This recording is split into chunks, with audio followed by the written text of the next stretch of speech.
So I'm gonna put this prop on first of all, and then we'll take it off with the wrench.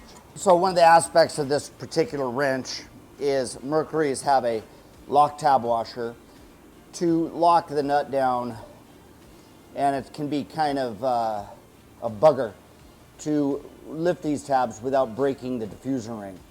So this will allow you to come in here and use leverage to lift the tab, and vice versa to bend down the tab when it comes back to locking it again. Now when we go to take this prop off, we'll lift these tabs. Sometimes there'll be 3 that will be bent down. We'll lift those all 3 tabs, and then the 1 1/16 side of this prop wrench will allow you to easily take it off the rest of the way.